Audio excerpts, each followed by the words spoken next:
olunaku lwa leero mpaliriziddwa okuvaayo mu butongole okwogera ku bulimba oba okwogera ku mukyala anjolonga anzivoola gwe simanyi kubanga simumanyi tabeerangako mukwano gwange sikolangako mulimu gumu naye sisuubira kuba nti nina we namusanga ne munyiiza naye atambuza obulimba bungi nnyo naye nensirika kubanga nze ni mukyala mwegendereza nnyo era mwenna Uganda yonna mumanyi nensi nze siyomba na bantu sinaawuza ntalo ebiseera ebisinga ebyange mbimala mu baavu mbimala mu kujjanja abalwadde bange na bizinesi zange. Omukyala oyo yatandika okunvuma omwaka oguwedde 2019 nentandika okulaba ku mikutu gy'amawulire ku social media ku radio ng'agamba nti bamulonze yankulembera from nowhere. Nendowooza nti kisoboka okubeera nti osanga ayinawo ekibiina kyatonze atambulira mu kibiina kye ngenda okulaba nga akazizza n'okunvuma n'okuŋŋenda ennyo ewala. Nze ni mukyala mukulu, nina abaana, nina abakoddomi, nina bannazaala bange n'abasezaala bange. Ngenda okulaba nga avudde mu by'okwogera ng'atandise kuvvoola okugeza ebivumu ebisinga mubadde nga mbiraba. Mama Fina asooka n'agamba Mama Fina yankulembera.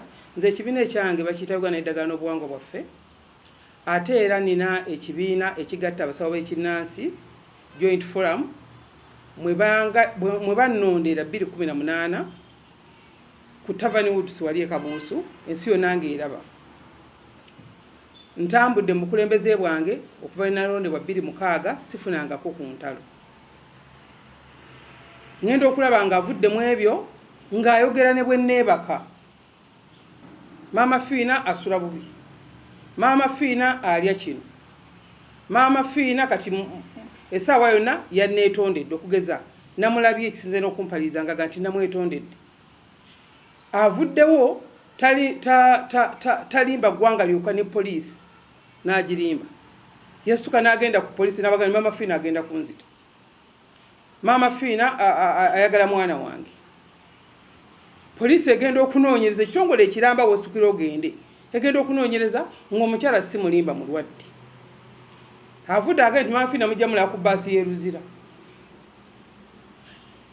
Nenoonya nze nno nasooka neesika nga osanga omukyala nayinza okubaamu amagezi kuba mukyala mukulu. Ayinza okuba ndowooza alina ebigendererwa bye ayagala, alina kyayagala okuyisaawo nti bw'oyogera ku Mama Fina olina ky'oyinza okuyisaawo. Ne ngamba kansirike. Abantu batandika okumbuuza Mama Fina kyo kyekituufu. Omukyala akuwalampa Monday up to Monday akwagaza ki?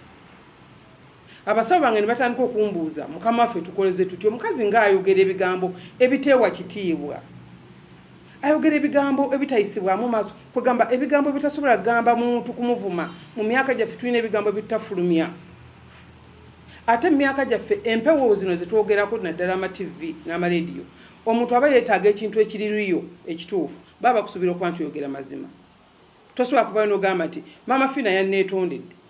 Nze nina vidiyo z'omukyalo oyo kyewuunyisa bannayuganda nti omukyalo oyo yatuuka n'okumperezaako vidiyo ng'ali bwerere bukunya ng'ali ku buliri bwe.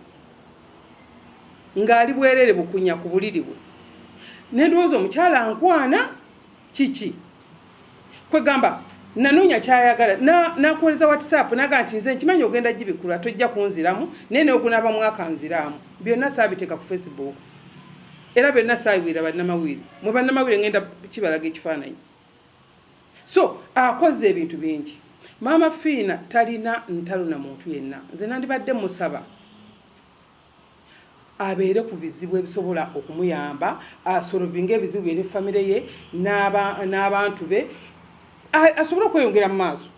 Oba alina kibiina kyagende mu maaso nakyo. Naye Mama Fina gwaliko teyamala kuvuma bantu okukola erinnya.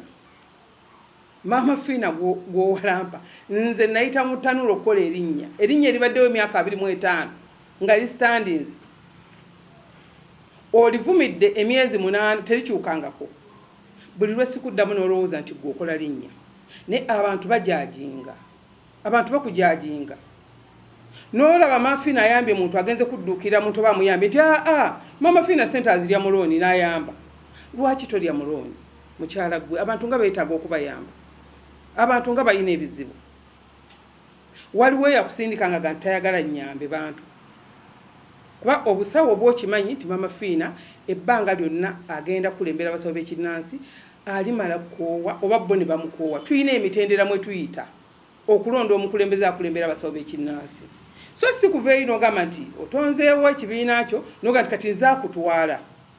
Ye mu bibiina byenkulembera waliwo ekibiina kati ng'ekyannakosa sinza akikulembera naye nga kyo tovangayo kuvuma mukulembeze waakyo bw'obanga tonninaako nga tewanneegomba n'empita wandikomi.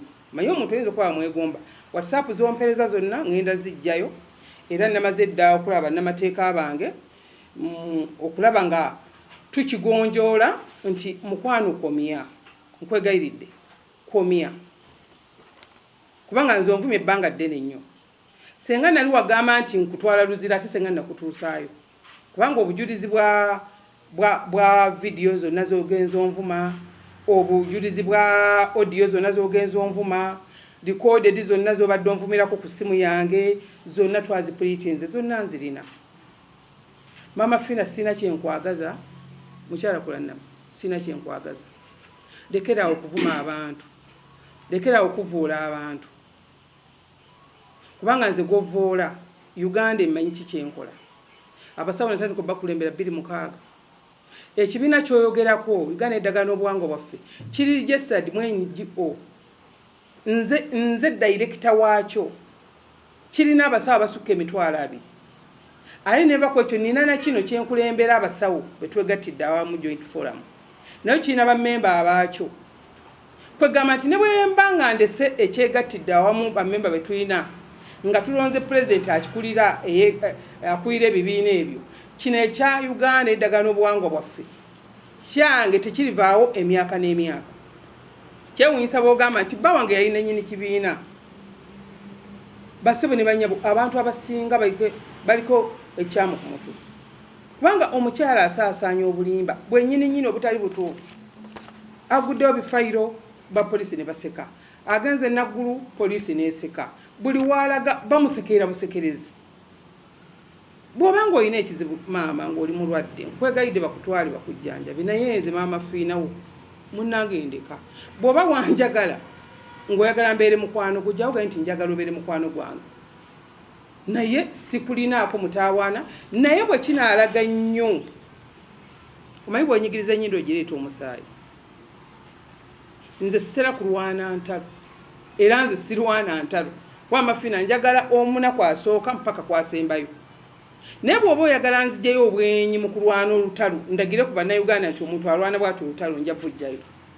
Gwe gubadde omulundi gwange ogusoose kulannama okwanukula n'okwogera erinnya kulannama gwe gubadde omulundi gwa gusoose ate togenda kuddamu kumpulira nga ndyogeddeko erinnya lyo olw'ensonga nti wayagala nnyo ndyogere osobola okutunda kati ndyogedde bw'oba otunze ekyo kimala. Wayagala nnyo mpalambi oyite kunze otunde bakumanyi kuba omuntu walaba nga oli ayogera ku Mama Fina hani oyo namwogeddeko awulize ki ekikwatagala ku Mama Fina waabwe. Kati byonna eba biganye okukola nja kusayira amagezi omuntu gasobola okusayira omuntu nga atasobola kusiba mu mwagwe omuntu atalina mpisa. Katonda akunkuumire. Era nga nze muwandiisi w'abasawo b'ekinnansi mu ggwanga kibiina Uganda eddagaano obuwangwa bwaffe. Njagala okugezaako okunyonyola ku kiwandiiko kino ekiva mu bannamateeka. Bannamateeka abo bayitibwa tulinawe Kamba and advocates, co-advocates.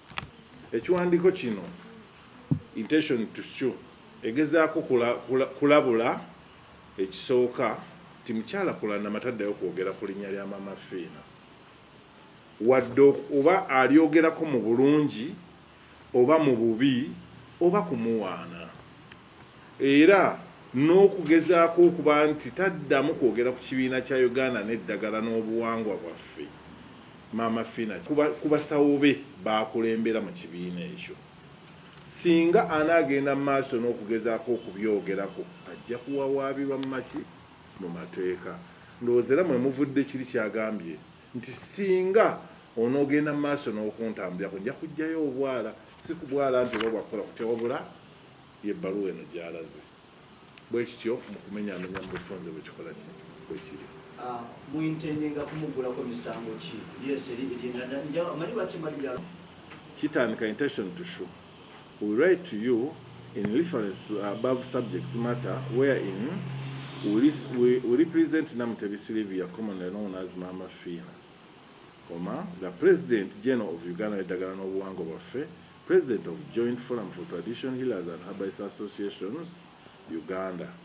Herein referred to as our client whose Gwandal will address and put to your attention as here and below. Our client is a woman of intelligence, integrity, high standing and unblemished reputation with a big following both locally and internationally. And a pinch on her reputation for a second makes her lose what cannot be replaced informed of damages and apology.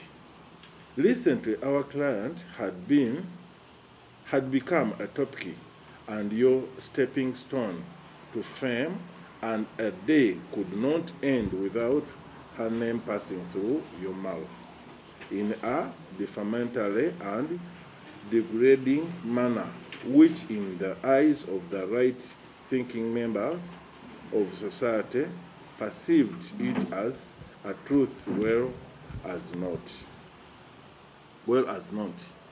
Our client has kept it low and respectively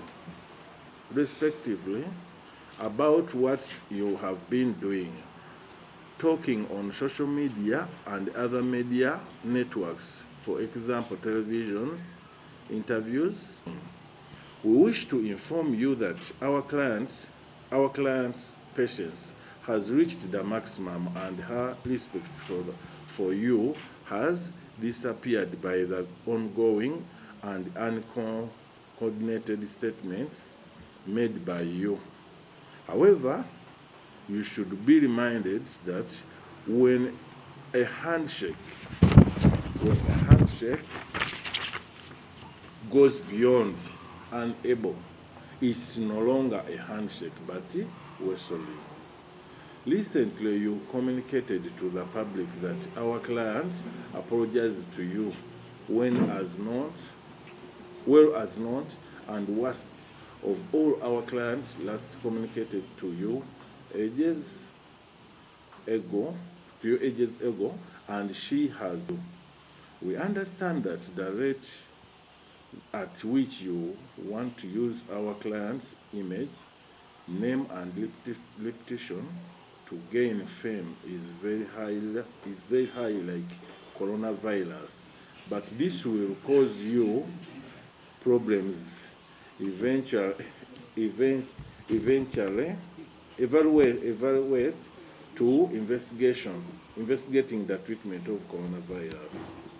Our client in a number of clips running both on television, YouTube, and other social media network has been abused, insulting, and damaged by calling her a following shots of words, in brackets names.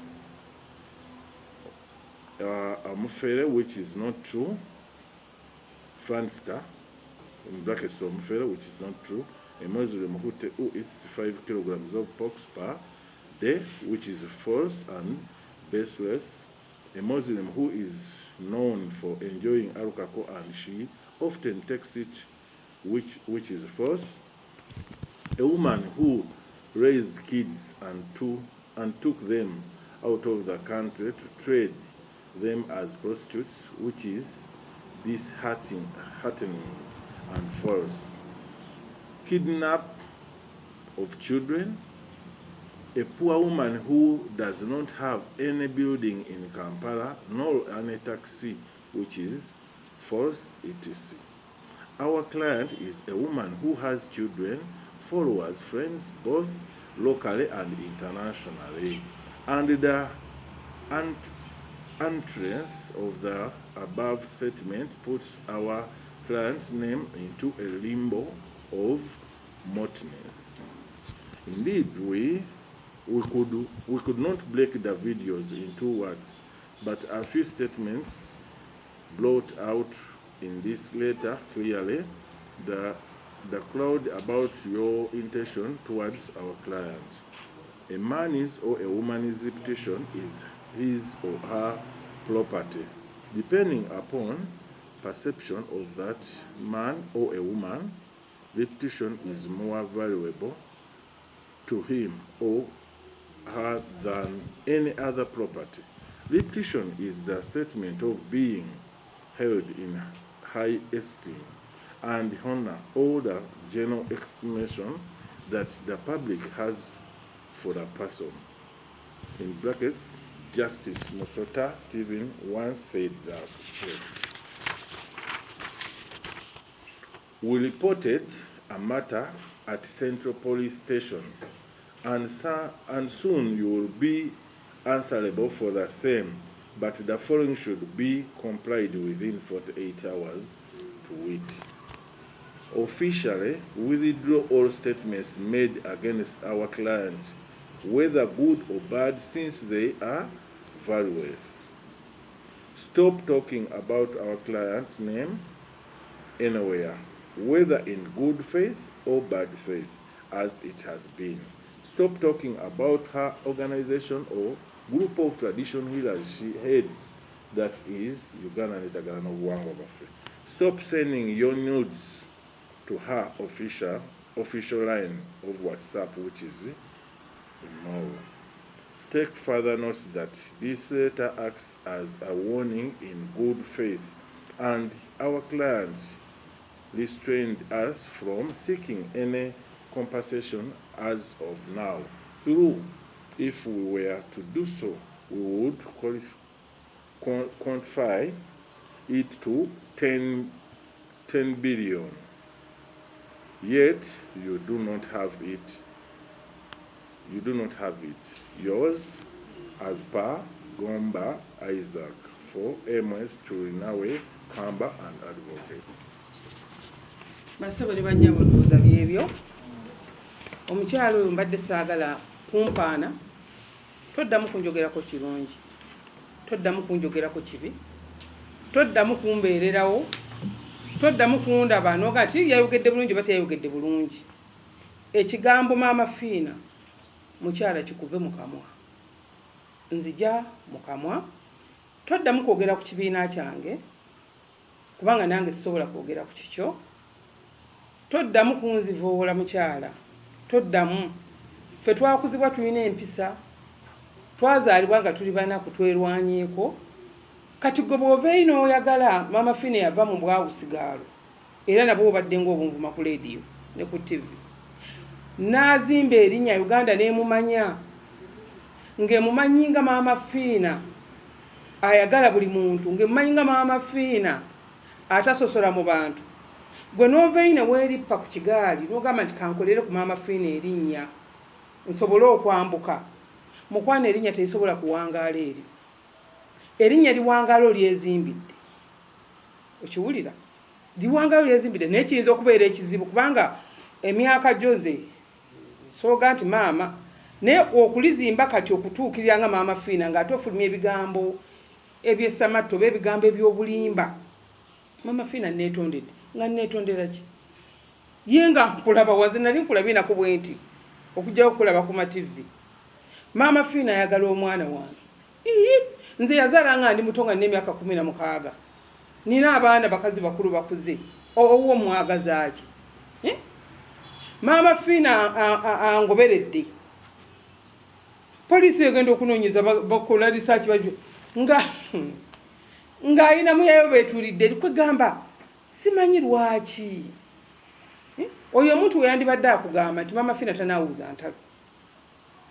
tanaawuuza ntalo nze nabeera n'oyo baawo nze sinaawuuza ntalo bamumanyi nti Maama Fiina tanoonya ntalo naye kati we bituuse nkusaba bannayuganda omanyi bo basalawo buli olukya bannayuganda bandabye entambwidde ku TV ne radio okuva mu 97 mpaka kati bamanyi Maama Fiina yange tebampwirangako mu scandals zino we bituuse kwe kusalawo mbiteeke mu mateeka oli wa ddembe okunneetondera oli wa ddembe obutanneetondera naye gyerinnya Maama Fiina mu kamwako namutebirijje mu kamwako ekibiina kyenkulembera kijje mu kamwako bambi kola ebikugasa ebisobola okutwala mu maaso naye nkusaba toddamu kunjogerako ndi muzaana wa Ssaabasajja Kabaka okiwulira mpeebwa ekitiibwa Emmengo ndi muntu w'abantu ba bulijjo bampa ekitiibwa bwe bakulaba ng'onzivoola ate basinga kuvoola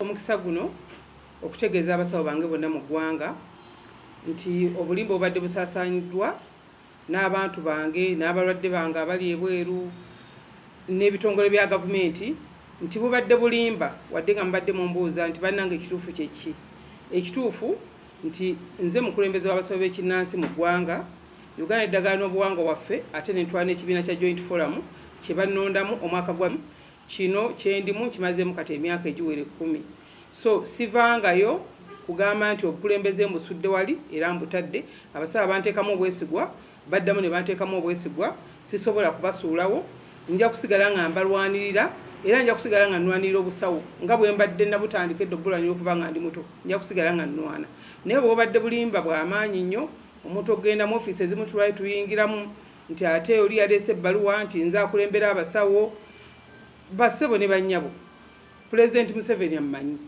nti Maama Fiina yakulembera abasawo Pulezidenti Museveni ammanyi njogera naye wemba njagalidde amanyi nti nze akulembera abasawo naye Uganda eno yeegassemu ebintu bigi yeegattamu obulimba omuntu ayinza okutambuza obulimba neyekanga ng'abuzaabuzizza abantu Menge mmanyi buli mwaka nkiika n'engula certificate Ssaabasajja mmanyi kati ku ddwaliro najja n'andabako nga nfiiriddwe omwami wange so obwo obulimba bw'omukyalo oyo ebigambo byakwesanga bingi kyevola banvuddeyo nti tocha jantaddeko ebbanga eryo bukyansirika mbadde nga nkwata ebintu bya buli kyanvuma nga ndikodinga amaloboozi gampa nga ngenda nga fulumiza mu mateeka simu zankubira nga nvuma nga ngenda ndikodinga amaloboozi ago mbadde namufuula wakulikodinga nga musuubira nti olwaliro ajja kuvumayo nga ndikodinga so nanvuma nazingiramu n'abaana bange bafuna tocha essaawa zino Maama Fiina oba ogambye nti omuliirire kiba kinene kyoyinza omuliyirira yensonga lwaki ngambye nti bw'anaaba tavuddeyo kuneetondera nja kulaba bwe nnaakola hatisi kale ayinza okundiyirirayo okunga usanga ayina essente nampa biyoneze 10 nensobola okuzzaawo obwongo kubanga obwongo ndowooza ayagala bufuula bulwadde ayagala kunnemesa kujjanjaba olunaku emaazi janjaba abalwadde abawera 5 oli bwanvuma nennemerera okugenda okujjanjaba abalwadde bange omwana wange bwambuuza basomera ku taibu omwana akubuuza mami bagambye nti waliwo omukazi akuvuma omukazi yaani kwegamba nga n'omwana kimusobedde n'otandika mutuuza munnyonnyola n'omwana nga aba afuna tocha gyali ku ssomero Fiina ali ku university ali mu kibuga akola na banne abali nga Fiina oyo omukazi awalampa maama we yaani omwana wange eswabula musiraamu omwana wange Fiina esaafiina musiraamu omwami wange musiraamu ovaayo ompeebuula yali akimanyi nti bw'anaakyogera bamasheki bajja kuvaayo banvume ba Sekamuzaata aveeyo Sekamuzaata amanyi ani Sofia amanyi Maama Fiina yaani abasiraamu bamanyi Maama Fiina yaani okiwulira so ndowooza bw'anaaba tavuddeeyo tujja kulaba ekiddako ne balooya bange